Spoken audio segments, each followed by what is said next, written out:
gudoomiye cabdirasaaq qodobka waa nala qaatay waa saxeexay in natiijada maxkamadda laga sugo oo tafsiirka sharci anigu waxaan kamid ahaa xildhibaanadii meesha ku dagaalamay baan kamid ahaa aniga ninkii aan isdilnay haddana saaxiib baanu ahay inaad ka warqabtaan mooyi miidiyahana waa ka aragteen meel baanu nimika wada fadhiisanaa kalfadhi qorshuu ahaa inay maanta yeeshaan mudanayaasha golaha wakiilada Soomaaliland ayaa baaqday kadib markii uu sii jiitamay khilaafka u dhaxeeya mudanayaasha golaha si ay ugu aadan xeer foodhina taa beddelkeeda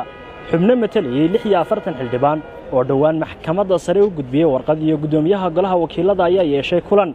kulankaasi ayaana laga soo saaray qodobo ay kamid yihiin in warqadii loo gudbiyay maxkamadda sare ee Soomaaliland uu dhankiisa gudoomiyaha golaha wakiiladu ansixiyo isla markaasina maxkamadda u gudbiyo inay ka soo saarto tafsiir sharci iyo in kalfadhigu uu maalinta bariya furmo waa kalfadhiga golaha wakiilada waxaana warbaahinta u shaaciyay laba xildhibaan oo ka kala tirsan labada garab ee khilaafku ka dhaxeeya golaha wakiilada waxaan saxaafadda madaxa bannaan u sheegayaa in bari axadda golihii muddaday naga xidhnaa labada toddobaad ku dhow uu inoo furmi doono hadduu ilaahay yidhaahdo waxaa lagu heshiiyey in arrinkii xeer nambar 14 ee muranka dhaliyey ee maxkamadda sare loo gudbiyey maxkamadda dastuuriga ah in maxkamaddii loo daayo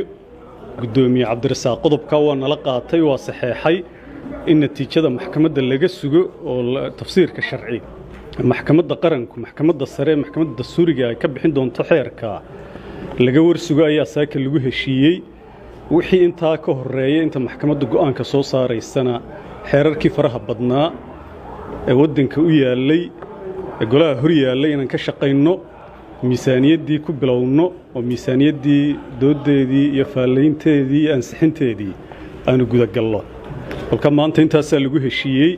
su'aalahan wada weydiin kartaa waagaag xildhibaan hal su'aal baan jeclaan ku weydiiyo qodobada aad ka doonaysaan haddaad tihiin xildhibaanada warqadda gudbiya dhowr qodob ahayd waxaa ka mid ahaa inuu raaligelin ka bixiyo saan xogta ku hayno kalfadhigii 22 xildhibaan ku furmay tiima aqbalay si qodobadii aad doonayseen inuu soo aqbalay gudoomiyaha qodobada raaligelinta iyo kalfadhigaas bilaa kooramka ku furmay doodiisa iyo arrinkiisu golaha marka uu isu soo noqdo ayaa la iska warsan doonaa laga wada hadli doonaa maanta waxaa laga wada hadlay xeerka xeer nambar 14 ee maxkamadda yaalla in maxkamaddii loo daayo oo gudoomiyuhu ku qanco cabdirasaaq khaliif in maxkamadda laga dhur sugo oo aan la hor dhicin natiijada maxkamaddana cid walba ay ku qanacdo maanta qodobkaasaa la isla qaatay wixii kale ee cabasho jiray labada dhinacna golaha dhexdiisa kulamo furan fadhiyo furan iyo fadhiyo xidhanba looga wada hadlo oo lagu dhameeyo hadduu ilaahay yidhaahdo dasaa ka warqabteenba golahu arrin sharci ah oo ay isku hayeen baa jirtay arrintii sharciga ahaydna dabcan xildhibaanada qaar ka mida waxay u gudbiyeen maxkamadda sare runtii anugu kuwa kuma jiro lamana qabo inay sharci tahay in maxkamadda sare loo gudbiyaa balse waxay doontaba ha noqotee taasi waa arrin imika u taalla xagga laakiin golaha in la isu yimaado oo shaqooyinka kale ee faraha badan ee u yaala in laga wada hadlo oo laga doodo oo shaqada la qabsado ayaa muhiima